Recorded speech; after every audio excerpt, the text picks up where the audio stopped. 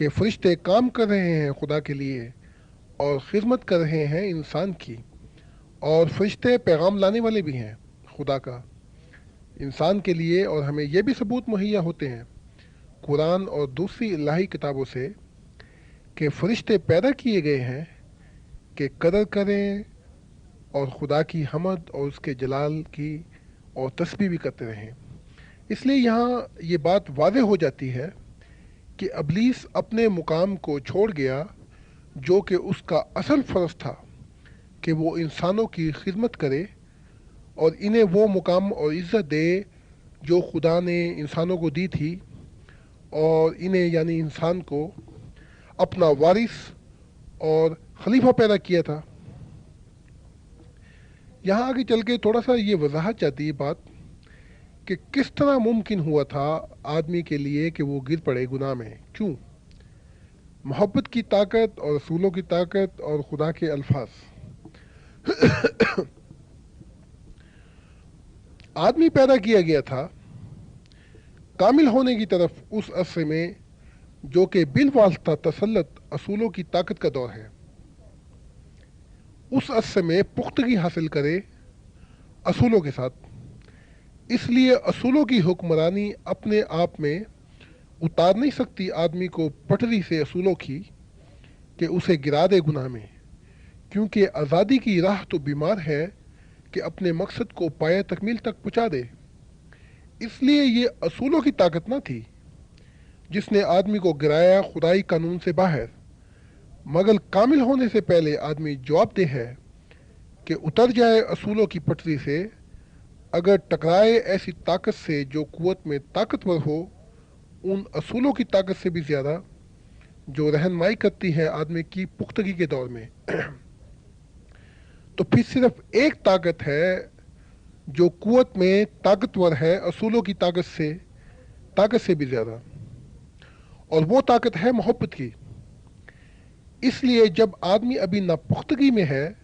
اور تجربہ نہیں کر سکا خدا کی کامل محبت براہ راست تسلط کا،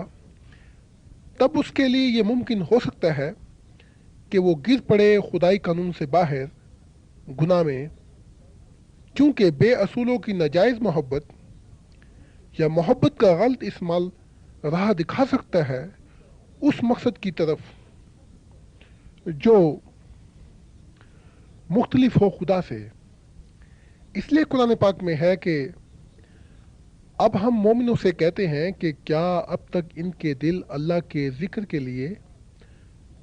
اور اس کلام کے لیے جو حق کے ساتھ اتارا ہے جھکتے نہیں؟ الم یان للذین آمنوا ان تخشع قلوبہم لذکر اللہ وما نزل اللہ من الحق۔ یہ 27واں سپارہ ہے، سورۃ حدید، آیت 17۔ تو پھر کیوں بنائی خدا نے محبت کی طاقت قوت میں زیادہ مضبوط اصولوں کی طاقت سے؟ یہاں یہ بھی سوال ہے۔ محبت سبب ہے اور مقصد خدا کے لیے کہ اس لیے اس نے کائنات کو پیدا کیا تھا۔ اس لیے محبت ایک بہت قیمتی انمول شکل ہے تمام چیزوں کی۔ اس لیے کائنات کا اصل سرچشمہ ہے زندگی، خوشیاں اور لطف، جبکہ خدا نے پیدا کی ہیں تمام چیزیں اصولوں کے ساتھ، یعنی اصولوں کی حکمرانی ہے ان پر یا قانون کے ساتھ، جبکہ وہ آخری خواہش رکھتا ہے محبت کی کہ محبت کا قبضہ تسلط ہو۔ اس لیے اس نے بنایا محبت کو طاقتور، مضبوط۔ یہی وجہ ہے کہ خدا سچائی کے ساتھ انسان کو کامل کرنا چاہتا ہے، یعنی اپنے الفاظ دیے اس نے، اور محبت کے ساتھ انسان پر حکمرانی کرنا چاہتا ہے، جیسا کہ وہ خود ہی اپنی کتاب قرآن پاک میں کہتا ہے کہ ہم نے جنوں یعنی فرشتوں کو جو گر پڑے اور انسانوں کو اپنی محبت کے لیے پیدا کیا ہے، مگر نتیجہ یہ ہوتا ہے کہ ان میں سے اکثر جہنم کے مستحق ہو جاتے ہیں۔ ان کے دل تو ہے مگر اس کے ذریعے سے وہ سوچتے نہیں، ان کی آنکھیں تو ہیں مگر اس کے ذریعے سے وہ دیکھتے نہیں، یعنی روحانی زندگی کو۔ ان کے کان تو ہیں مگر اس کے ذریعے سے وہ سنتے نہیں، یعنی خدا کے الفاظ۔ یہ کال الملا 9واں سپارہ ہے، آیت 180۔ آخر کس مقصد کے لیے یا کس سبب سے خدا نے حکم دیا تھا آدمی کو کہ وہ اس درخت کی طرف نہ جاوے؟ آخر کیوں خدا نے حکم دیا تھا آدمی ہوا کو کہ وہ اس درخت کے نزدیک نہ جاویں جو کہ موت کا درخت ہے، جس سے ان کی روحانی حصے مر سکتی تھی گناہ میں گرنے کی سبب سے، یعنی کہ ان پر روحانی موت وارد ہو سکتی تھی۔ یہ اس لیے تھا کہ آدم اور ہوا خدا کے براہ راست تسلط میں نہ تھے، محبت کے، چونکہ وہ ابھی نابالغ تھے اور پختگی کی عمر کو نہ پہنچے تھے، اس لیے ان کے لیے یہ ممکن تھا کہ وہ جذبات کے رشتے کا مبادلہ کر سکتے ہیں فرشتوں کے ساتھ بے اصولوں کی محبت کا۔ اس لیے وہ گر سکتے ہیں خدائی قانون سے باہر گناہ میں، چونکہ محبت کی طاقت زیادہ مضبوط قوت رکھتی ہے اصولوں کی طاقت سے۔ لیکن چاہے کتنی بھی طاقتور تھی فرشتوں کی محبت، اگر وہ آدم ہوا خدا کی بات مانتے اور اپنے رب کی فرما برداری کرتے، جو الفاظ خدا نے ان کو دیے تھے جب کہ وہ بالواسطہ تسلط میں تھے، یعنی خدا کے براہ راست تسلط میں نہ تھے، اس میعاد میں وہ فرشتوں سے متاثر نہ ہوتے اور نہ ان کی بات کا اثر قبول کرتے اور صرف مہیا کرتے صرف لینے دینے کا عمل خدا کے ساتھ، جو کہ ان کا سچا آقا اور محبت کرنے والا ہے، تب وہ کبھی نہ گرتے گناہوں میں۔ اس صورت میں بغیر اصولوں کی طاقت کی محبت کچھ بھی کوئی نتیجہ پیدا نہ کر سکتی تھی۔ اس کے برعکس جب انہوں نے بات نہ مانی خدا کی اور اس کے حکموں کی پیروی نہیں کی دل سے، تب انہوں نے ایسی بنیاد طور طریقہ مہیا ہو گیا جس پر وہ مبادلہ کر سکیں دینے لینے کا عمل فرشتوں کے ساتھ اور خاص کر ابلیس کے ساتھ خدا کے حکم کے خلاف۔ تب ناجائز محبت یا محبت کا غلط استعمال کی طاقت نے ایسے حالات پیدا کیے کہ وہ اصولوں کی پٹری سے اتر گئے۔ اسی لکھا ہے کتاب میں خدا کی، یعنی قرآن پاک میں، کہ آدم نے اپنے رب کی نافرمانی کی، پس وہ صحیح راستے سے بھٹک گیا۔ یہ 16واں سپارہ ہے اور سورۃ طے آیت 22۔ یہ آسان نہ تھا، اس لیے خدا چاہتا تھا روک تھام ان کی گرنے سے، کہ اس لیے خدا نے حکم دیا تھا آدمی کو اس قسم کا، جبکہ وہ ابھی ناپختگی کے دور میں تھے۔ خدا نے اپنی منشا ان پر ظاہر کی تھی کہ وہ کیا چاہتا ہے آدم اور حوا سے، بلکہ خدا یہ بھی چاہتا تھا کہ آدمی لطف اٹھائے اور قبضہ تسلط رکھے کائنات پر جب وہ اہل ہو جائے اور وصیت میں لے لے خدا کی فطرت کو۔ اس لیے یہ آدم حوا کی ذمہ داری تھی کہ اپنے آپ کو کامل کرتے اپنے ایمان اور خدا کے الفاظوں کے ذریعے، تاکہ خدا کی نمائندگی کر سکتے۔ خدا مداخلت نہیں کر سکتا آدمی کے ساتھ اس معاملے میں، یہ آدمی کے حصے کی ذمہ داری ہے جو انمول برکت ہے اس کو خدا کی طرف سے، کیونکہ خدا نے پکارا تھا آدم کو پکارا تھا، نہ کہ فرشتوں کو، کہ کائنات کی نمائندگی کریں اور خدا کی ہر چیز وصیت میں لے لیں۔ اس لیے آدمی اپنے آپ کو اہل ثابت کرے سچے حکمران ہونے کا، مالک کے درجے سے، جیسے کہ خدا نے آدمی کو پیدا کیا اور قبضہ تسلط رکھتا ہے سچی حکمرانی کا۔ ایک چیز مختلف ہے آدمی اور کائنات کے درمیان، وہ یہ کہ آدمی کو اختیار دیا گیا ہے کہ تسلط حکمرانی کر سکے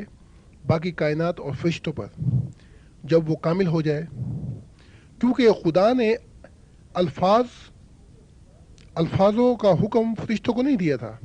بلکہ آدمی کو دیا تھا کہ وہ اپنے رب کا ارمان پورا کرتے، کیونکہ خدا تلاش کر چکا تھا آدمی کو اپنے دل کے لیے، اس لیے اس نے آدمی کو سرفراز کیا اور آدمی کو شرف دیا کہ خدا کے روحانی فرزند کے درجے سے محبت کا ایک قبضہ تسلط رکھے انسان کامل کائنات کی ہر چیز پر، یعنی کامل انسان بن کر۔ آخر کتنا عرصہ ضروری تھا خدا کا حکم؟ جب خدا نے حکم دیا تھا آدم حوا کو کہ وہ کامل ہو اور خدا کے ساتھ ایک ہو، تب کیا یہ حکم کے پورا ہو جانے کے بعد کیا وہ سدا علیحدہ رہتے؟ نہیں، بلکہ خدا کی دوسری برکت کی پایہ تکمیل یہ تھی کہ آدم اور حوا خدا کے براہ راست تسلط میں آ جاتے اس محبت کے ذریعے، یعنی خامند اور بیوی بن کر، جہاں ان کا درمیان خدا اور اس کی محبت ہوتی۔ آدم اور حوا زمین کو معمور کر دیں اپنے بچوں سے، یہ خدا کی برکت تھی انسان کے لیے۔ اس لیے آدمی پیدا کیا گیا تھا کہ اسے اجازت ملے اصولوں کے مطابق اپنے کامل ہونے کے بعد کہ وہ کھا سکے پھل زندگی کے درخت کا، جو کہ سچا پھل ہے محبت کا۔ اگر اپنے کامل ہونے کے بعد خدا کی اجازت سے وہ خامد اور بیوی بنتے، تب وہ کبھی بھی نہیں گر سکتے تھے گناہ میں خدائی قانون سے باہر۔ اس صورت میں کوئی فرشتے اور نہ کوئی اور طاقت توڑ سکتی تھی اس قطعی ازواجی مسرت محبت کو، اور یہ کہ طاقت فرشتوں کی محبت، جو کہ حقائق میں کمتر اور کمزور ہے آدمی کی محبت سے، کسی بھی طرح اہل نہ تھی کہ وہ لین دین کر سکے جذبات کے مبادلے کا، محبت کا، جس کا درمیان خدا ہو۔ اس لیے خدا نے حکم دیا تھا آدم اور حوا کو کہ وہ پہلے کامل ہو۔ اگر آدم اور حوا اپنے آپ کو کامل کر لیتے، تب وہ بن جاتے زندہ نمونہ خدا کی عمودی محبت کا، جو خاص ہے اور براہ راست تعلق تب وہ استوار کرتے خدا کی افق کی محبت، جو اشکار ہو جاتی آدم اور حوا کے بچوں میں، جو اچھائی اور نیکی کی صفت پہ ہوتے، اور نیکی کی فطرت قائم ہو جاتی تب چار درجے کی بنیاد قائم ہوتی، یعنی خدا، خامند، بیوی اور بچے، جس کے ذریعے سے وہ تجربہ کرتے براہ راست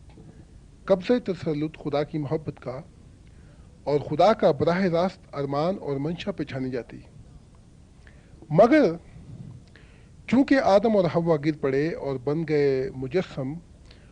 مجسمہ گناہ میں، جس کا نتیجہ یہ نکلا کہ محبت کے غلط استعمال کیا گیا، جو بے اصولوں کی نجائز محبت تھی، جس کا شروع کرنے والا شیطان تھا۔ خدا کے جو کہ آقا ہے سچی محبت کا اور سچے اصولوں کا، اسے خارج کر دیا گیا، جس کا نتیجہ یہ نکلا کہ چار درجے کی جعلی نقلی بنیاد استوار ہوئی، جس کے درمیان شیطان کی جھوٹی نقلی مصنوعی بے اصولوں کی محبت تھی، اور جو کہ کھیل رہا ہے آج تک جھوٹا نقلی مصنوعی کردار آقا کا۔ یہی وجہ ہے کہ قرآن میں لکھا ہے کہ وہ آقا ہے اس دنیا کا، سورۃ نمل۔ اصل میں خدا کے حکم اور منشا کے مطابق آدمی کو رکھنا چاہیے تھا قبضہ تسلط فرشتوں پر اور اس ساری کائنات پر، لیکن شیطان نے الٹ دیا اور قبضہ کر لیا آدمی پر اور کائنات پر آدمی کے ذریعے، جو کہ گر پڑا ہے گناہ میں۔ اسی لیے قرآن حکیم میں لکھا ہے کہ شیطان تمہارا یقیناً دشمن ہے، پس اس کو دشمنی سمجھو۔ وہ اپنے آپ اور اپنے ساتھیوں کو اس لیے بلاتا ہے کہ وہ بھی دوست ہی بن جائیں۔ یہ 22واں سپارہ ہے اور سورۃ فاطر آیت 7۔ اور آگے چل کے قرآن پاک میں لکھا ہوا ہے کہ ہر مصیبت جو تم کو پہنچے وہ تمہارے اپنے اعمال کے سبب سے ہے، اور اللہ تو تمہارے اکثر قصوروں کو معاف کرتا رہتا ہے، یعنی کہ خدا تو ہمیشہ معاف کرنے پہ بیٹھا رہتا تمہیں۔ یہ 25واں سپارہ ہے، سورت شودی آیت، سورت شورہ آیت 31۔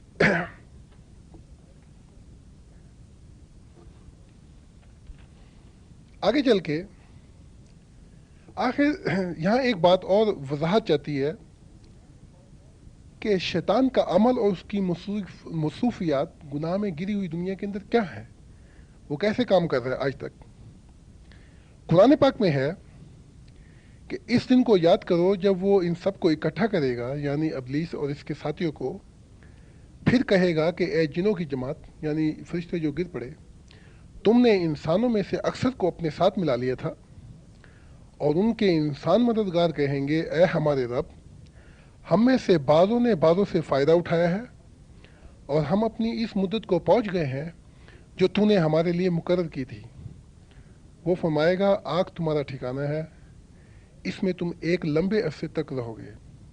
سوائے اس کے کہ خدا کی مشیت کچھ اور چاہے۔ تیرا رب یقیناً حکمت والا اور بہت جاننے والا ہے۔ یہ 8واں سپارہ ہے، سورت انعام آیت 129۔ آخر کس طرح شیطان قابو میں کیے ہوئے اس گناہوں سے بھری دنیا کو، حتیٰ کہ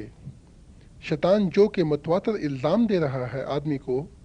خدا کے سامنے، جیسا کہ اس نے کیا حضرت ایوب کے ساتھ۔ خدا نے شیطان سے کہا کہ کیا تو نے میرے بندے ایوب کے حال پہ غور نہیں کیا، کیونکہ زمین پر اس کی طرح کامل اور راست پر آدمی جو خدا سے ڈرتا اور بدی سے دور رہتا ہو کوئی نہیں۔ شیطان نے خدا کو جواب دیا، کیا ایوب یوں ہی خدا سے ڈرتا ہے؟ کیا تو نے اس کے اور اس کے گھر کے گرد اور جو کچھ اس کا ہے اور سب کے گرد چاروں طرف باڑ نہیں بنائی؟ تو نے اس کے ہاتھ کے کام میں برکت بخشی ہے اور اس کے گلے ملک میں بڑھ گئے ہیں، بس تو ذرا اپنا ہاتھ بڑھا کر جو کچھ اس کا ہے اسے چھو ہی دے تو کیا وہ تیرے منہ پر تیری تکفیر نہ کرے گا؟ یہ بائبل میں ہے، پہلا چیپٹر ہے اور 9 سے 11 تک۔ ان اصولوں کے مطابق کہ آدم کی اولاد کو جہنم میں رکھے، حتیٰ کہ شیطان جو کہ حکمران ہے اس گناہوں بھری دنیا کا، مہیا کر سکتا ہے شیطانی عمل صرف جب وہ رکھتا ہو اپنا معروض جس کے ساتھ وہ شیطانی جذبات کا مبادلے کا آغاز کر سکے۔ شیطان کی معروض وہ گناہ گار روحیں ہیں جو مر کر چلی جاتی ہیں روحوں کی دنیا میں، ایسے جہنم کے خانے میں جسے ہم جہنم کہتے ہیں، اور ان روحوں کے معروض یا شکار ہیں روحوں کے آدمی عورت برے لوگ جو زمین پر بستے ہیں، اور یہ بری روحوں کے آدمی عورت جو زمین پر بستے ہیں ان کے معروض شکار ہیں ان کے اپنے جسم، جس کے ذریعے سے وہ گندے کام کرتے رہتے ہیں۔ اس لیے شیطان کی حکمرانی واضح اظہار بری روحوں پر جو جہنم میں ہیں، جس کا نتیجہ یہ نکلتا ہے بری مصروفیات کا عمل جسم کے ساتھ، جو برے کام زمین پر ہوتے ہیں یا ہو رہے ہیں، جیسا کہ لکھا ہے قرآن پاک میں کہ اور جو کوئی رحمان کے ذکر سے منہ موڑ لیتا ہے اس پر ایک شیطانی خصلت وجود مطلع ہو جاتا ہے، اور وہ اس کا ہر وقت کا ساتھی ہو جاتا ہے، اور وہ شیطان یعنی بری روحیں ان کو کامل اور سچے راستے سے روکتے رہتے ہیں، مگر باوجود اس کے وہ گمان کرتے ہیں کہ وہ سچے راستے پر چل رہے ہیں، مگر یہ اس وقت تک ہوتا رہتا ہے جب تک انسان زندہ رہتا ہے۔ جب وہ ہمارے پاس آ جاتا ہے تو کہنے لگتا ہے اے کاش مجھ میں اور اے شیطان تجھ میں مشرق اور مغرب کا فرق ہوتا۔ بس خود انسان کی اپنی شہادت سے ثابت ہو گیا کہ وہ شیطان بہت برا ساتھی ہے۔ یہ 25واں سپارہ ہے، سورت زخرف آیت 37، 38، 29۔ عالم جنت کس طرح بحال ہوگی اس زمین پر، اس کا مطلب یہ ہے کہ ایک ایسی دنیا کی پہچان کرائی جائے اور ایسے سچے کامل لوگ بستے ہوں زمین پر جو اپنے رب سے مکمل قرار پا گئے ہوں اور جو اپنے تمام رشتے شیطان سے توڑ لیں۔ اس مقصد کو حاصل کرنے کے لیے ہر شخص لازمی رکھتا ہے کہ مکمل اپنا رشتہ شیطان سے منسوخ کرے اور خدا کے ساتھ اپنا رشتہ بحال کرے جو کہ اکیلا سچا محبت والا خدا ہے، تاکہ آدمی اس قابل ہو سکے کہ خدا کے سامنے شیطان کو الزام دے سکے۔ اس لیے آدمی کو لازمی چاہیے کہ سچا کردار شیطان کے جرم کا اس پر واضح ہو کہ وہ کیا ہے، اور آدمی شیطان پر کبھی جرم ثابت نہیں کر سکتا جب تک وہ اپنا رشتہ شیطان سے منسوخ نہ کرے۔ جب تک وہ اپنا رشتہ خدا سے بحال نہ کرے وہ کبھی شیطان کو الزام نہیں دے سکتا، کیونکہ جب وہ خود ہی شیطانی کام کر رہا تو خدا کو کیا اپنا خدا کے سامنے کیا کہے گا شیطان کو؟ خدا نے پیدا کیا فرشتوں اور انسانوں کو اور انہیں آزادی دی، اس لیے وہ فرشتوں اور انسانوں کو بحال نہیں کر سکتا نیکی پر طاقت کے ذریعے، کیونکہ محبت قطعی اصول ہے جس میں طاقت کو دخل نہیں۔ اس لیے انسان اپنے خدا کے ساتھ کامل بنے اور ایک ایسی دنیا آشکار کرے اس زمین پر جو اچھائی اور نیکی کی فطرت پر ہو، جو کہ انسان کی اصل فطرت ہے۔ یہی وہ فطرت ہے جس پر خدا نے انسان کو پیدا کیا، تاکہ شیطان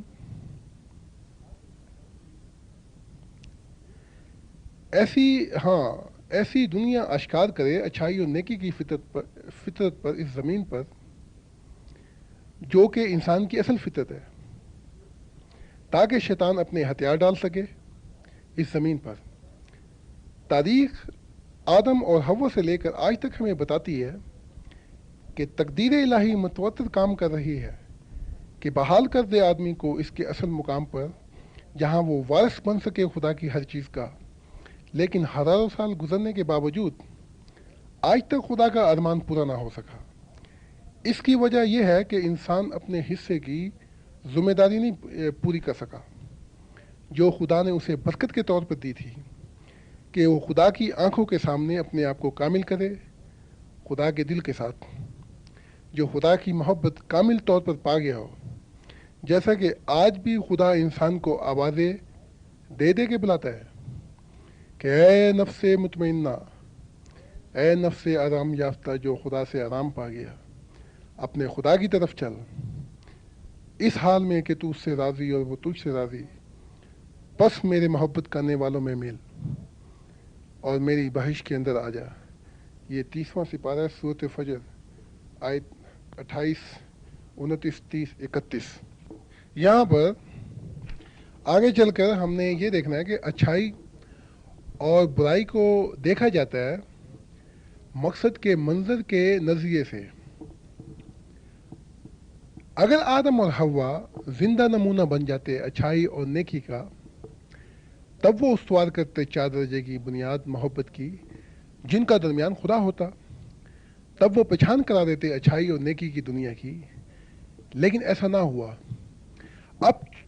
کیونکہ انہوں نے رشتہ کیا محبت کے ذریعے جو کہ محبت کا غلط استعمال تھا، جو کہ انہیں سمت دکھا رہا تھا خدا کے مقصد سے مختلف، اس لیے وہ بن گئے مثال برائی اور گناہ کی، اور استوار کی جعلی نکلی 4 درجے کی بنیاد جن کا درمیان شیطان تھا، اور استوار کی گناہ کی دنیا۔ حتیٰ کہ شروع کے ابتدائی ترقی کے مراحل میں اچھائی اور برائی سامنے آتے ہیں ایک دوسرے جیسے، لیکن جب وہ آگے کو بڑھتے ہیں اور پائے تکمیل کو، تب وہ واضح امتیاز پیدا ہو جاتا ہے اچھائی اور برائی کا۔ ابتدا میں فیصلہ نہیں کیا جا سکتا بالخصوص عمل یا کس قسم کا عمل ہو رہا ہے، لیکن اچھائی اور برائی کا فیصلہ کیا جا سکتا ہے کہ کیا سبب اور محرک تھے اور کس سمت پر تھے، کیا مقصد خدا کی طرف تھا یا شیطان کی منشا کی طرف۔ یہاں پر بہت سی مثالیں دی جا سکتی ہیں کہ آدمی کی عادت امکانی طور پہ بری نکلی ہے، یہ اچھی بھی ہو سکتی ہے اگر جد و جہد کرے مقصد کو حاصل کرنے کے لیے جو خدا کی منشا ہے۔ مثال کے طور پر انسان کی خواہش، تمنا اور دلی آرزو زیادہ تر امکان دنیا کی طرف جھکا ہوا پایا گیا ہے، جو کہ برائی ہے، جیسا کہ قرآن پاک میں لکھا ہے، تم کو ایک دوسرے سے بڑھنے کی خواہش نے غفلت میں ڈال دیا، یہاں تک کہ تم مقبروں میں جا پہنچو گے۔ یہ 30واں سپارہ ہے، سورۃ تکاثر آیت 3۔ لیکن دراصل یہ انسان کی خواہش، تمنا اور دلی آرزو حصہ تھا اصل فطرت کائنات کا، جو کہ خدا نے وقف کر دی تھی شروع سے انسان کے دل میں، کہ خواہش اور تمنا اور دلی آرزو انسان کرے۔ یہ سچ ہے اور حقیقت ہے، کیونکہ اگر کائنات کا مقصد تھا کہ لطف اندوز ہوا جائے، اور لطف جب ہی مل سکتا ہے جب تمنا اور دلی خواہش کی تکمیل ہو۔ اگر آدمی کوئی خواہش اور دلی تمنا نہیں رکھتا تھا تب وہ لطف اندوز بھی نہیں ہو سکتا، اور اگر آدمی کوئی خواہش اور تمنا نہیں رکھتا تب وہ کوئی بھی دلی خواہش نہیں رکھتا کہ خدا کی محبت کو وصول کرے، اور پھر جس کے لیے وہ زندہ رہے، پھر کس کے لیے وہ زندہ رہے اور کس کی خاطر وہ اچھے اعمال مہیا کرے، تب نہ تو وہ کامل ہونے کی طرف گامزن ہو سکتا ہے۔ اس لیے اس راستے پر نہ تو خدا کی کائنات کا مقصد پورا ہو سکتا تھا، اور نہ ہی تقدیر الہی کی بحالی انسانوں کے لیے پائے تکمیل کو پہنچ سکتی ہے۔ اصل خواہش انسان کی خدا میں ہے، جو کہ اصل فطرت ہے کائنات کی۔ جب یہ پچھانی جاتی ہے اچھائی اور نیکی کی فطرت پر، تب یہ پھل لاتی ہے خدا کے مقصد اور اس کے ارمان کو پورا کرنے کے لیے۔ لیکن اگر تضاد ہے اور مخالف ہے خدا کی منشا کے خلاف، تب یہ پھل لاتی ہے شیطان کے مقصد اور منشا کو پورا کرنے کے لیے، جس کا نتیجہ نکلتا ہے برائی۔ لیکن جب یہی خواہش اور تمنا رخ کرے گی اچھائی اور نیکی کے مقصد کی طرف، جس کا درمیان خدا ہو، تب یہ بحال ہو جائے گی کامل طور پر اچھائی اور نیکی، اور پہچان کرا دے گی عالم جنت کی، عالم جنت خدا کی اس زمین پر اور عالم روا میں۔ اس لیے قرآن پاک میں ایسے لوگوں کا ذکر کرتا ہے جنہوں نے خواہش اور تمنا کی خدا کی دل سے، جن کو خدا نے اپنے لیے چن لیا، اور ان کا ذکر بھی کرتا ہے جنہوں نے برائیوں کو اچھائیوں اور نیک عمل سے بدل دیا۔ ان کا نیک اجر خدا کے پاس ہے، اور ان کے لیے ایسا، اور ان کے لیے جیسا کہ وہ خدا ہمیں قرآن حکیم میں یاد دلاتا ہے، ان لوگوں کی جنہوں نے اپنی خواہش، تمنا اور دلی آرزو کو خدا سے وابستہ کر لیا تھا۔ خدا ان کے بارے میں کیا کہتا ہے قرآن پاک میں؟ قرآن پاک میں لکھا ہے کہ یہ سب کے سب وہ لوگ تھے جن پر خدا نے نبیوں میں سے انعام کیا تھا، ان میں سے جو آدم کی اولاد تھے، اور جو ان کی اولاد تھے جن کو ہم نے نوح کے ساتھ کشتی میں بچایا، اور ابراہیم اور یعقوب کی اولاد تھے، ان میں سے تھے جن کو ہم نے ہدایت دی اور اپنے لیے چن لیا، اور وہ تھی اس گھر کی یاد، یعنی تیرے رحمان کی یاد، جب ان کے اوپر خدائے رحمان کا ذکر پایا جاتا تھا، خدائے رحمان کا ذکر پڑھا جاتا تھا، یعنی جب انہیں خدا کی یاد اور ان کو ذکر سنایا جاتا تھا تو وہ سجدہ کرتے ہوئے اور روتے ہوئے زمین پہ گر جاتے تھے۔ پھر ان کے بعد ایک ایسی نسل آئی جنہوں نے دعا اور نماز کو ضائع کر دیا، یعنی کہ خدا کی محبت کی قدر نہ جانی، اور نفسانی خواہشات کے پیچھے پڑ گئے۔ بس وہ عنقریب گمراہی کے مقام تک پہنچ جائیں گے، سوائے اس کے جو توبہ کرے گا اور ایمان لائے گا اور نیک عمل کرے گا۔ یہ لوگ جنت میں داخل ہوں گے اور ان پہ کوئی ظلم نہیں کیا جائے گا، ان جنتوں میں جو ہمیشہ رہنے والی ہیں، اور جن کا خدائے رحمان نے اپنے محبت کرنے والوں سے ایسے وقت میں وعدہ کیا ہے جب کہ وہ ان کی نظروں سے ابھی پوشیدہ ہے۔ یقیناً خدا کا وعدہ پورا ہو کر رہتا ہے، اور وہ ان جنتوں میں کوئی لغو بات نہیں سنیں گے، بلکہ صرف سلامتی اور امن کی باتیں سنیں گے، اور ان جنتوں میں ان کو صبح اور شام رزق ملے گا، یعنی اور بھی پردے اٹھائے جائیں گے، اور خدا کی بہت سے علم اور خدا کے بہت سے جہان آشکار ہوں گے۔ یہ وہ جنت ہے جس کا وارث ہم اپنے بندوں میں سے ان کو کریں گے جو متقی ہوں گے،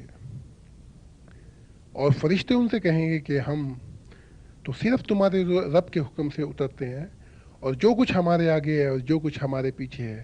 اور جو کچھ ان دونوں جہان کے درمیان ہے، سب کچھ خدا کا ہے، اور تمہارا رب تمہیں بھولنے والا نہیں، وہ آسمانوں کا بھی رب ہے اور زمین کا بھی، اور جو کچھ ان دونوں کے درمیان ہے۔ بس اے انسان، تو اس سے محبت کر اور اپنا دل لگا اور اس کی محبت پہ ہمیشہ قائم رہے۔ کیا تو کوئی خدا کا ہم صفت جانتا ہے؟ اور یہ کہ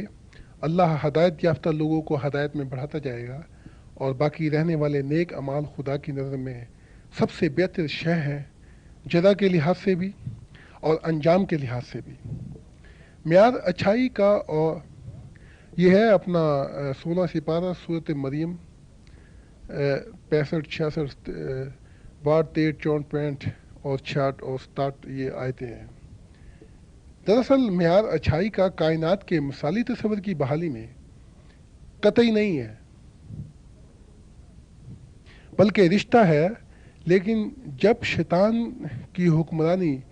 اس زمین پہ سے ہٹ جائے گی اور خدا جو اصلی دمائی قطعی خود مختار وجود جو بالا ہے وقت اور فضائے وسیلہ سے بھی، بحال کرے گا اپنا اقتدار اعلیٰ اپنی قطعی خود مختاری سے اور نقطۂ نگاہ سے، آزادانہ منشا انسان یعنی جب اپنی ذمہ داری پوری کر دے گا، تب متعین ہوگا نظریاتی نظام اور اس کا نتیجہ اور معیار، اور اچھائی کا یہ معیار بھی قطعی کامل ہوگا۔ اور جیسا کہ ایک دن اس کی مکمل مرضی پوری ہو جائے گی اور اس سے محبت کرنے والے یعنی اس سے محبت کرنے والے سارے زمین کے وارث ہوں گے، جیسے قرآن پاک میں لکھا ہے کہ اور وہ تم دعا کرنے والے انسانوں کو ایک دن ساری زمین کا وارث بنا دے گا۔ یہ 20واں سپارہ ہے، سورۃ نمل، آیت 63۔ یہاں پہ یہ ہے کہ اچھی نیک روحوں کا کام کا انجام اور بری روحوں کے کام کا انجام کیا ہے، کیا ہوتا ہے۔ نیک روحیں نام ہے جو خدا کی طرف منسوب ہے، نیک روحوں کی دنیا، آدمی اور فرشتے جو خدا کی طرف منسوب ہیں، انہیں ہم پکارتے ہیں اچھی روحیں۔ اسی طرح وہ بری روحیں نام ہے جو شیطان کی طرف منسوب ہے، اور تمام بری روحیں اور آدمی اور فرشتے جو جن بن گئے جب وہ اپنے مقام سے گر گئے، یہ سب شیطان کی طرف منسوب ہے۔ لیکن اچھی نیک روحوں کا کام اور بری روحوں کا کام شروع ہوتا ہے ایک ہی نقطے سے، مگر دو مختلف مقصد کی طرف چلا جاتا ہے۔ نمبر 1، نیک لوگ جو شامل ہوتے ہیں اچھی روحوں کے کاموں میں، وہ آہستہ آہستہ ترقی کرتے چلے جاتے ہیں ایمان اور ایمان کی حلاوت میں، اور ایمان کی حلاوت کا مزہ چکھتے ہیں، اور ان کی روحانی حصے کامل ہونے کی طرف بڑھتی ہیں، اور وہ امن میں آ جاتے ہیں، اور اسی طرح نیکوکاروں کی زندگی کی سڑک پر گامزن ہونے سے ان کے ارمانوں کو قرار آ جاتا ہے، اور غم اور خوف سے نجات ملتی ہے، کیونکہ خوف نافرمانی کا تھا جب انسان نے کی خدا سے، اور غم خدا سے بچھڑنے کا ہے۔ اور خدا سے جہاں خدا کے قریب ہوتے چلے جاتے ہیں، جہاں ہر روح امن میں آ جاتی ہے، عدلی دمائی، جیسا کہ قرآن پاک میں خدا نے ہماری رہنمائی کی ہے۔ جو شخص اپنے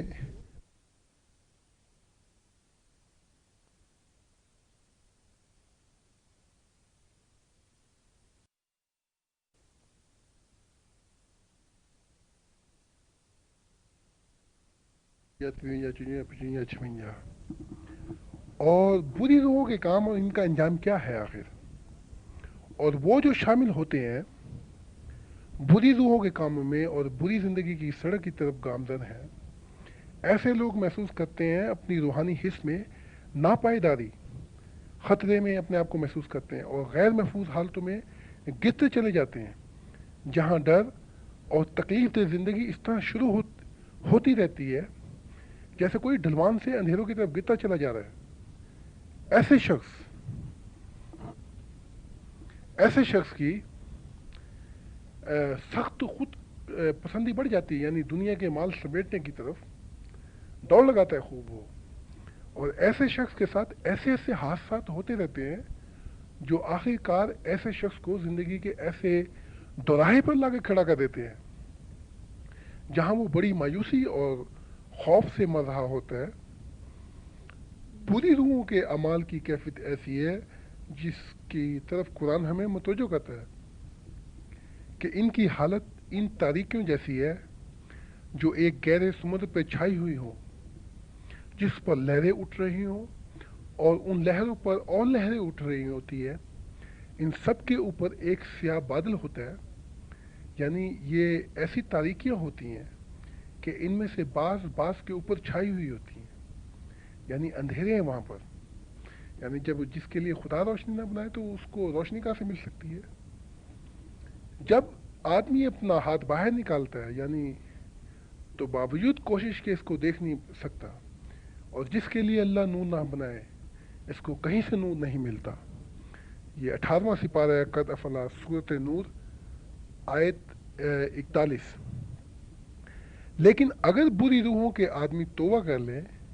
جبکہ وہ اس دنیا میں اپنے مادی جسم اپنے ساتھ رکھتے ہوں، جیسا کہ میں پہلے بھی بتا چکا ہوں کہ توبہ جو ہے وہ زندگی کے ایک بہت جلدی موڑوں پہ ملتی ہے۔ یہ نہیں کہ آدمی مر گیا، بوڑھا ہو گیا اور توبہ ہی کرتا چلا گیا اور برے کام کرتا چلا جا رہا ہے۔ تو زندگی کی جو توبہ ہے وہ زندگی کے کچھ موڑوں پہ ملتی ہے تاکہ آدمی وفا سے اپنے آپ کو صحیح کر لے جلدی سے، اور جب کہ آدمی زندہ ہو اور نیک عمل اور پاک ایمان کی زندگی گزارنا شروع کر دے اور وفا سے اپنی زندگی پیش کر دے،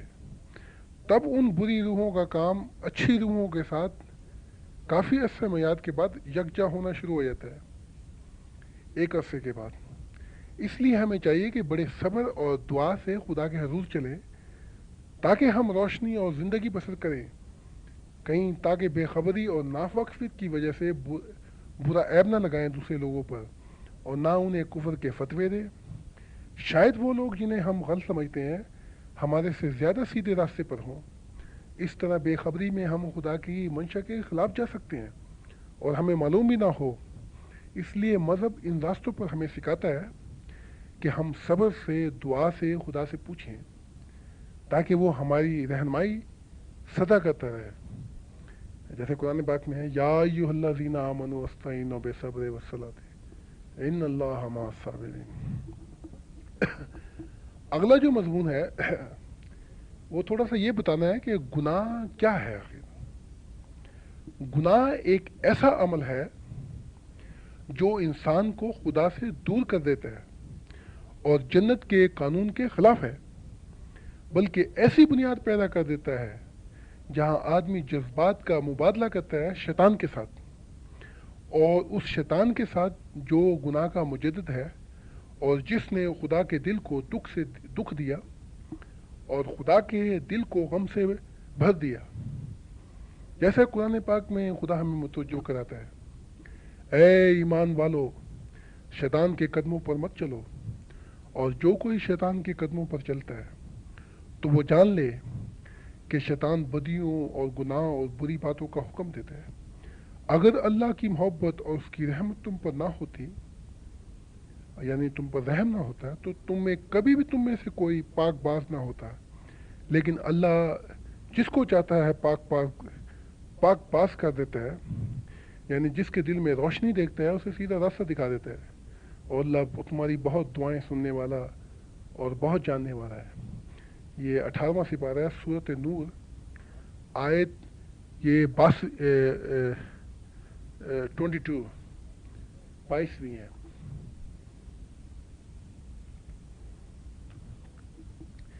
جس مثالی دنیا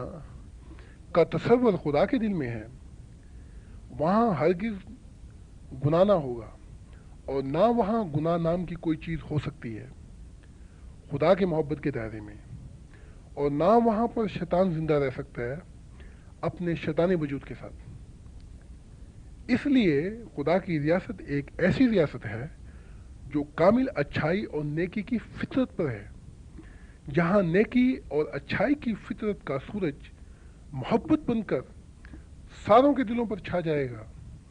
اس لیے جب بھی انسان ایسی بنیادیں اور راہیں تیار کرے گا کہ رحمان گھر واپس آ جائے، وہ دن ہوگا جب زمین خدا کے محبت کے نور سے منور ہو جائے گی اور نیکی اور اچھائی اپنی فطرت میں کامل ہو جائے گی۔ یہی قیامت ہوگی جہاں برائی تباہ ہو جائے گی اور اچھائی اور نیکی اپنا عروج اور اپنی بہار دکھا دے گی. اب یہ تھوڑا سا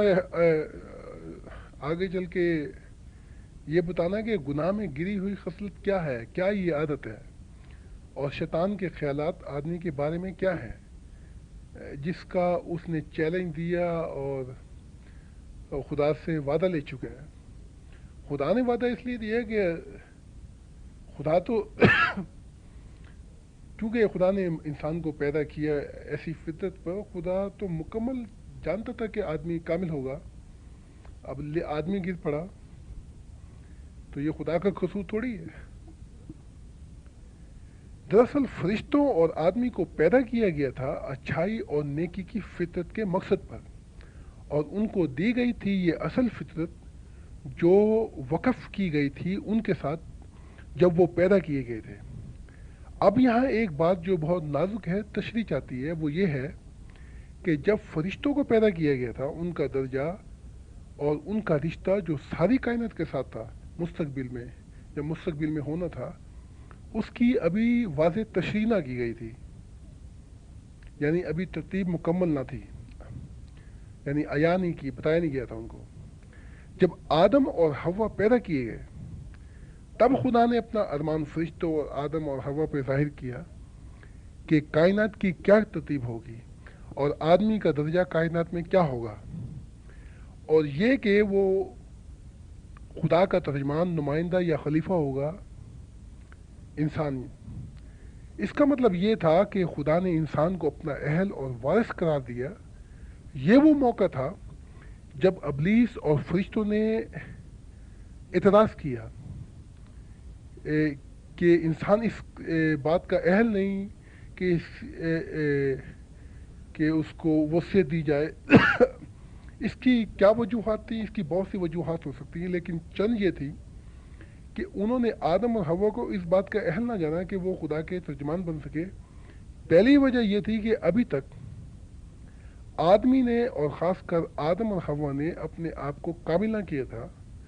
خدا کے ارمان کے مطابق اور اس کے الفاظوں کے مطابق جو آدم اور حوا کو دیے گئے تھے. دوسرے، ابلیس اور فرشتوں نے اپنے آپ کو بہتر جانا کہ وہ بہتر معروف ہیں خدا کے اور بہتر نمائندگی کر سکتے ہیں. اس موڑ پہ پہنچ کر انہوں نے آدمی کے خاندان کو خدا کی نظر سے نہ دیکھا. جب انہوں نے یہ کہا، اس پر انہوں نے کہا یعنی فرشتوں نے کہ کیا تو ایسے شخص پیدا کرے گا جو اس زمین پہ فساد کریں گے اور خون بہائیں گے. یہ الف لام میں 31 پر. فرشتوں کے ان فکروں سے ثبوت ملتا ہے کہ آدمی اس وقت تک اپنے آپ کو خدا کے الفاظوں کے مطابق کامل نہ کر سکا تھا. پھر انہوں نے کہا کہ ہم تو وہ ہیں، یعنی اب فرشتے اپنے آپ کو بتا رہے ہیں کہ وہ کیا ہے، کہ ہم تو وہ ہیں جو تیری حمد کے ساتھ ساتھ تیری تسبیح بھی کرتے ہیں اور تجھ میں سب بڑائیوں کے پائے جانے کا اقرار کرتے ہیں. یہ بھی الف لام میم 31واں آیت ہے. یہ فکرے بتاتے ہیں کہ فرشتے اپنے آپ میں اور آدمی کے خاندان میں کیا فرق محسوس کرتے تھے، جس کا ذکر انہوں نے خدا سے کیا. اور یہ فکرے ہمیں یہ ایک اور بات بھی بتاتی ہیں کہ دراصل فرشتوں کو پیدا کیا گیا تھا دوسرے مقصد کے ساتھ جو انسان سے مختلف تھا یا کہ دوسرا تھا. اس پر خدا نے فرشتوں سے کہا، اب دیکھیں خدا کیا جواب دے رہا ہے، میں یقیناً وہ کچھ جانتا ہوں جو تم نہیں جانتے. الف لام میم اور 31ویں آیت. خدا کا یہ مضمون ہمیں بتاتا ہے کہ آدمی کو دوسرے مقصد کے ساتھ پیدا کیا گیا تھا جو کہ دل کے مقصد کو پورا کرنا تھا. اگر یہ مقصد فرشتوں کی دنیا میں پورا ہو گیا تھا تو پھر انسان کی تخلیق کیوں کی گئی؟ اس لیے یہاں یہ بات صاف آیا ہے کہ انسان پیدا کیا گیا تھا خدا کے دل کا وارث بن کر. اس لیے یہ انسان تھا جس نے خدا کے دل کے مقصد کو پورا کرنا تھا اور فرشتوں کی توقعات کو پورا کرنا تھا. کیونکہ جب خدا اپنی طاقت صرف کر رہا تھا آدمی کو پیدا کر سکے، اس وقت وہ خوشی اور مسرت محسوس کر رہا تھا، چونکہ فرشتے اس پہ فخر کرتے تھے، اسے اس کے جلال کی تسبیح، اسے تسلی دیتے تھے خدا کو، تاکہ خدا اپنے مروز کی تکمیل کر سکے۔ اس لیے یہ انسان تھا جس نے خدا کے دل کے مقصد کو پورا کرنا تھا، اور وہ یہ کہ اپنے آپ کو کامل کرے تاکہ خدا کے دل کا مجسم بن سکتا۔ اور یہ انسان فرشتوں کے لیے امید تھا کہ خدا کی محبت کا ایسا وسیلہ ہو جہاں فرشتوں کی دنیا کو محبت سے مطمئن کر دے اور ان کا معاون اور ان کا مددگار ہو، تاکہ فرشتے دلی طور پر یعنی کہ انسان کے اپنے آپ کو انسان کے سپرد کر دیں، کامل انسان کے۔ اس لیے آدمی کو چاہیے تھا کہ وہ اپنی قدر و قیمت کو جانے کہ جس مقصد کے ساتھ اس کو پیدا کیا گیا تھا، اور اس مقصد کو پائے تکمیل کو پہنچائے۔ تو پھر ہوا کو کیوں پیدا کیا گیا تھا؟ اس لیے تاکہ خدا کی افق کے رشتے کی پہچان ہو، کیونکہ خدا اپنے آپ کو آدم کی اولاد میں دیکھنا چاہتا تھا۔ اس لیے عورت کو پیدا کیا گیا تھا جو خدا کے افق کی محبت کی پہچان تھی، کیونکہ خدا اور فرشتوں اور خدا اور آدمی کا رشتہ ایک سے ایک کا تھا، جو خدا کی عمودی محبت تھی۔ اس لیے خدا چاہتا تھا کہ عمودی محبت افق کی محبت آشکار کرے۔ اس لیے آدم وہ تھا جو فرشتوں کا مقصد تھا اور خدا کا مثالی تصور تھا۔ اس لیے اس عرصے میں فرشتے اور آدم اور حوا، جب کہ وہ اپنے ناپختگی کے دور میں تھے، جنہیں آدم اور حوا کو خدا نے پکارا تھا آدمیوں کے خاندان میں سے کہ وہ انسانوں کے سچے والدین بن سکے، اس عرصے میں جب کہ وہ ابھی کامل نہ ہوئے تھے، وہ گر پڑے گناہ میں، ابلیس اور ان فرشتوں کے ساتھ جو جن بن گئے، اور اپنی ناپختگی کے دور میں گر پڑے خدائی قانون سے باہر، جس کا نتیجہ یہ نکلا کہ محبت کا غلط استعمال کیا گیا جب کہ وہ ابھی کامل نہ ہوئے تھے۔ اس لیے اسی لمحے میں جب وہ گرے گناہ میں محبت کا غلط استعمال کرنے کی بنا پر خدائی قانون سے باہر، تب یہ اصل محبت اور اصل فطرت یک دم رخ اختیار کر گئی غلط سمت کا، اور یہ غلط سمت جو کہ اصل فطرت تھی اچھائی کی اور محبت کی، جو بن گئی آدمی کی گناہ میں گری ہوئی خصلت یا عادت۔ یہ گناہ میں گری ہوئی خصلت یہ عادت ہے جو منتقل ہوئی شیطان سے آدمی کے خاندان میں، اور یہ پھر منتقل ہوئی نسل در نسل، اور یہ گناہ میں گری ہوئی عادت اور خصلت ہے جو آج بھی ترقی دیتی ہے تمام گناہ میں گری ہوئی عادتوں کو، اور یہ گناہ میں گری ہوئی خصلت ہے جو جاگتی ہے دوسرے گناہوں کو، جو جگاتی ہے دوسرے گناہوں کو بھی۔ اور یہ تھی محبت کی غلط سمت جب کہ وہ ابھی کامل نہ ہوئے تھے۔ یہ وجہ ہے کہ آج بھی ابلیس آدمی کو الزام دیتا ہے اور قصوروار ٹھہراتا ہے خدا کے سامنے، کیونکہ خدا نے آدمی کے خاندان کو پکارا تھا خلافت اور وصیت کے لیے، نہ کہ فرشتوں کی دنیا کو۔ اس لیے قرآن نے یہ بہت خوب الفاظ نوٹ کیے ہیں شیطان کے جب روحوں کی دنیا میں، کہ جب تمام معاملات کا فیصلہ ہوگا، یا اس نے پہلے میرے خیال سے کہا خدا کو، یا بعد میں کہے گا کہ جب تمام معاملات کا فیصلہ کیا جا چکے گا تو شیطان کہے گا کہ اللہ نے یقیناً تم سے اٹل وعدہ کیا تھا، یعنی اس کی محبت سچی تھی، اور میں نے بھی تم سے وعدہ کیا تھا، یعنی جھوٹی محبت، یعنی محبت کی غلط سمت دکھائی تم کو، مگر میں نے وہ وعدہ تم سے پورا نہ کیا۔ اور حقیقت بھی یہ ہے کہ جھوٹی سمت جو غلط اصولوں کی نجائز محبت ہے، کبھی وہ بھی اپنا پھل لے کے آتی ہے، اور وہ کہے گا کہ میرا تم پر کوئی تسلط نہ تھا، ہاں میں نے تمہیں اپنی طرف بلایا اور تم نے میرا کہنا مان لیا، اس لیے اب مجھے ملامت نہ کرو، بلکہ اپنے آپ کو ملامت کرو۔ نہ میں تمہاری فریاد سن سکتا ہوں، نہ تم میری فریاد سن سکتے ہو، یعنی کہ میں بھی گندے کاموں میں جھگڑا گیا ہوں اور تم بھی جھگڑے گئے ہو، لہذا ہم دونوں کے روحوں کے جسم کالے ہیں، تو نہ میں تمہارا مددگار بن سکتا ہوں، نہ تم میرے بن سکتے ہو. تو تم نے جو مجھے خدا کا شریک بنا رکھا تھا، میں تمہاری اس بات کا پہلے سے انکار کر چکا ہوں. یعنی کہ تم نے جو میرے گندے کاموں کی پیروی کی تھی اور مجھے اپنا آقا بنا لیا تھا، میں نے تو کبھی نہیں کہا کہ میں خدا تھا. بس قرآن کہتا ہے کہ ظالموں کے لیے یقیناً دردناک اور دکھ مقدر ہے. یہ 13واں سپارہ سورۃ ابراہیم آیت 23. یہی سبب ہے کہ جس کی وجہ سے شیطان نے آدمی کی نسلوں در نسلوں کو صاف کر دی ہے، اور آج بھی وہی مصنوعی آقا بنا بیٹھا ہے اس دنیا کا. آج انسان اپنا سب کچھ شیطان کے آگے ہار بیٹھا ہے، اپنی قدر و قیمت، اپنی عزت، اپنی محبت اور اس سے بڑھ کر اپنی وصیت، اور اس کو ابھی تک کسی بات کی سمجھ نہیں لگ رہی. وہ آج تک مذہب کی متشابہ باتوں میں جھگڑتا رہا، لیکن اس کو محکم باتوں کی خبر نہ لگ سکی، ایسی باتیں جو خدا اصل جڑ ہیں. یہی وجہ ہے کہ شیطان نے ہر مذہب کے ماننے والوں کو فرقے فرقے کر دیا ہے اور ٹکڑے ٹکڑے کر دیے ہیں. اور ابلیس نے اپنی گرفت انسان پہ بڑی سخت رکھی ہوئی ہے. انسان اپنا سارا زور لگا رہا ہے، مگر کسی قیمت پر بھی وہ شیطان آدمی سے جدا ہونے کو تیار نہیں. یہ حقیقت ہے. جو انسان سچائی کی نگاہ سے دیکھنا چاہے، اسے چاہیے کہ ایک نظر اس دنیا پر ڈال کے دیکھ لے. اور یہ وہی ابلیس ہے جسے ہم شیطان کے نام سے جانتے ہیں، جس نے خدا سے کہا تھا کہ مجھے اس دن تک مہلت دے جب وہ اٹھائے جائیں. یہ 8واں سپارہ سورۃ اعراف آیت 15. ہمیں آج تک اس بات کی سمجھ نہیں لگ رہی کہ یہ اس نے کس قسم کی مہلت یا وقت مانگا تھا اور وہ کیا بات کر رہا تھا جب اس نے کہا کہ جب کہ وہ اٹھائے جائیں گے. اٹھائے جانے کا مطلب ہے موت سے زندگی کی طرف. قرآن پاک میں بہت سی جگہوں پر بھی آیا کہ ہم نے موت اور زندگی کو رکھا.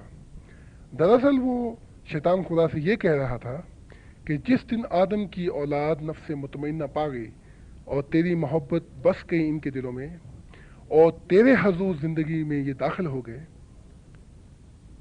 تو میں شیطان دستبردار ہو جاؤں گا اپنے دعوے سے اور اپنے قبض تسلط سے. کیونکہ اس شیطان نے تو پہلے دن یہ کہہ دیا تھا کہ میں ان سب کو گمراہ کر دوں گا سوائے چند تیرے مخلص بندوں کے.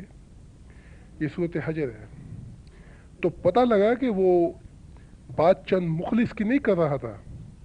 بلکہ اس نے مہلت لی ہے انسانوں کی، جب تک اس زمین پر آدم کی اولاد ایسی مثالی جنت قائم نہیں کرتی جس میں شیطان کا عمل دخل ہرگز نہ ہو، جب تک کا وہ خدا سے وعدہ لے چکا ہے. اور خدا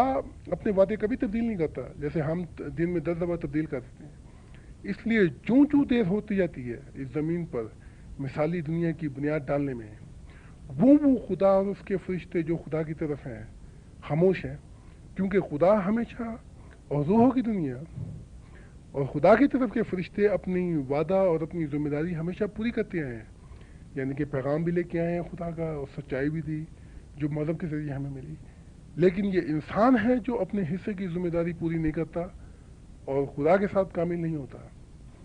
ہمیں تمام مذہب والوں کو چاہیے اور فرقوں کو چاہیے کہ اپنی اپنی تنگ نظری کی عینک کو اتار کر مذہب کو خدا کی نگاہ سے دیکھیں. کیونکہ مذہب کے بانیوں کی تعلیم انسان کو گھر لانے کے لیے تھی، جہاں وہ اپنے پیدا کرنے والے سے مل لیں. یہی انسان کی سب سے بڑی معراج تھی. اس لیے ہمیں اس زمین کا اور دنیا کا جائزہ خدا کی آنکھوں سے کرنا چاہیے کہ ہم سب انسان بھائی بھائی ہیں اور آدم کی اولاد ہیں، اور تاکہ ہمیں خبر ہو سکے کہ تمام مذاہب دراصل خدا کا غم ہے، کیونکہ یہ وہ الفاظ ہیں جو انسان نے اپنی زندگی میں شامل نہیں کیے. اس لیے تمام امتیں جو ہیں، یہ سب امتیں ایک ہی امت ہے، اور ہمارا مثالی تصور خدا ہے جو ہمیشہ ہمیشہ محبت کا سورج بن کر سدا ہماری راہ تکتا ہے. اور نیلا آسمان اس کی خاموش محبت ہے جو شروع سے اور ہزاروں سال گزر جانے کے بعد آج بھی راہ تکتی ہے انسان کی. اس سے بڑھ کر محبت کی چھتری اور کیا ہو سکتی ہے؟ آخر خدا کن آنکھوں سے انسانوں کو دیکھتا ہے اس باغ عدن میں قرآن حکیم میں خدا آدم سے شروع ہے اور پھر نوح، ابراہیم، اسماعیل، اسحاق، یعقوب، یوسف، موسیٰ، ہارون، زکریا، یحییٰ، الیاس اور دوسرے انبیاء کا ذکر کرتا ہوا عیسیٰ ابن مریم پہ آتا ہے، اور پھر یہ نتیجہ نکالتا ہے کہ اے محمد، انی حاضی امتکم امتن واحدہ، یہ تمہاری امت ایک ہی امت ہے، وانا ربکم فعبدونی، بس تم میری عبادت کرو، میں تمہارا رب ہوں اور تم میری عبادت کرو، یعنی مجھ سے محبت کرو۔ یہ 17واں پارہ ہے سورۃ انبیاء آیت 93۔ اس لیے ہمیں چاہیے کہ ہم خدا کا ہاتھ پکڑ کر اس جنت کی طرف دوڑ لگاویں تاکہ خدا کی ہزاروں سال کی خواہش پوری ہو اور خدا کو اپنے وعدے سے بھی نجات ملے جو اس نے شیطان سے کیا ہے، کہ جب خدا نے فرشتوں سے کہا تھا کہ آدم کی فرما برداری کرو، کیوں؟ اس لیے کہ وہ خدا کا اہل تھا، لیکن ابلیس نے نہ کی، کیونکہ اس نے اپنے آپ کو آدم سے ہر طرح بہتر جانا اور تکبر کیا اور انسان کے خاندان کو گناہ میں گرانے کا باعث بنا۔ اس لیے سب کچھ انسان پر منحصر ہے کہ وہ خدا کو گھر واپس لے آئے تاکہ اس باغ عدن کو مکمل طور پر شیطان سے چھٹکارا ملے اور خدا کا ارمان اس زمین پر اس طرح پورا ہو جس طرح آسمانوں پر ہوتا ہے۔ جب آدم کی اولاد کامل بن کر اس زمین پر بسیں گے تب یہ وہی وقت ہوگا کہ انسان خدا کا خلیفہ بن کر عالم کائنات ظاہر پر اور عالم کائنات روح کی ازلی دمائی دنیا کے اندر خدا کا بہت بڑا ارمان پورا کرے گا۔ یہ بنیادی سبب تھا جو کہ وجہ بنا اصل گناہ میں گری ہوئی خصلت جو کہ ابلیس اور اس کے ساتھیوں میں پھیل گئی، جو بعد میں جن بن گئے جب وہ خدائی قانون سے باہر گرے، اور وہ یہ کہ کم محبت خدا سے محسوس کر رہے تھے آدمی کی کائنات کے بعد، یعنی جب آدمی بن چکا تب فرشتوں نے محسوس کیا کہ وہ کم محبت کو محسوس کر رہے ہیں یا وصول کر رہے ہیں۔ اب یہ کہ ان کا یہ محسوس کرنا کہ وہ کم محبت محسوس کر رہے ہیں، یہ وہ ایسی چیز ہے اٹل جو کہ ہو کر رہنے والی تھی فرشتوں میں، کیونکہ خدا وقف کر چکا تھا یہ فطرت اس خواہش کے ساتھ۔ بہرحال یہ وجہ بھی نہ تھی وہ اٹل چیز جس کی وجہ سے ابلیس اور اس کے ساتھی گر پڑے گناہ میں، کیونکہ زیادہ محبت کی خواہش رکھتے تھے جو کہ ان میں وقف کر چکا تھا یہ اصل فطرت اس خواہش کے ساتھ۔ جب آدمی اپنے آپ کو کامل کر لیتا اپنے رحمان کے ساتھ اور محبت کرتا فرشتوں سے، ان کو عظیم جان کر، روحانی دارالعمل جان کر، تب ان فرشتوں کا یہ محسوس کرنا کہ وہ کم محبت وصول کر رہے ہیں کفور غائب ہو جاتا، حتیٰ کہ بلکہ جب آدمی کی ناپختگی کے دور میں کم محبت محسوس کی خدا کی فرشتوں نے، اگر وہ فرشتے اپنی ساری توجہ خدا کی طرف پھیر دیتے اور آرزومند ہوتے خدا کی محبت کے جس کا درمیان اکیلا خدا ہوتا، تب بھی وہ کبھی نہ گرتے۔ بہرحال جب ابلیس اور اس کے ساتھیوں نے محسوس کیا کہ وہ مسترد کیے گئے ہیں، یہ وہ وجہ تھا جس نے تبدیل کر دیا ان کی سمت کو جن کے درمیان ان کی خود پسندی تھی۔ پھر ابلیس نے اور بھی جگہ دی اپنے دل میں اور ترقی دی اور مضبوط کیا اپنے آپ کو کہ حسد کرے آدم کے ساتھ۔ لیکن جب حوا نے بنیاد پیدا کی جذبات کے مبادلے کی، یعنی ابلیس کے ساتھ غمخواری اور ہمدردی کا اظہار کیا، ابلیس اور اس کے ساتھیوں کا نقطہ نظر محسوس کر کے، تب حوا نے بنیاد پیدا کی ابلیس کے ساتھ ایسے رشتے کی جس پر ابلیس نے آغاز کیا نجائز غلط سمت کی محبت کا، اور ایسا جرم جس کی وجہ سے وہ گر پڑے خدائی قانون سے باہر۔ یہاں پر 4 ایسے جرم ہیں جو ابلیس نے کیے اپنے تکبر اور خود غرضی کی بنا پر جب اس نے گناہ کو بڑھا دیا۔ پہلا یہ کہ وہ فیل ہو گیا کہ بالکل نہ دیکھ سکا کہ آدم کو خدا کی نظر سے دیکھے، اس لیے وہ ناکام ہو گیا اس بات میں کہ آدم کو محبت کر سکے جس طرح خدا آدم سے محبت کرتا تھا۔ اس کے برعکس ابلیس نے علیحدہ راہ نکالی اور حسد کرنے لگا آدم سے۔ اس لیے قرآن پاک میں خدا کی یہ فکر نوٹ کرتا ہے جب ابلیس نے خدا سے یہ کہا، خدا نے ابلیس سے یہ کہا کہ اے ابلیس، تجھے کس نے اس بات سے روکا تھا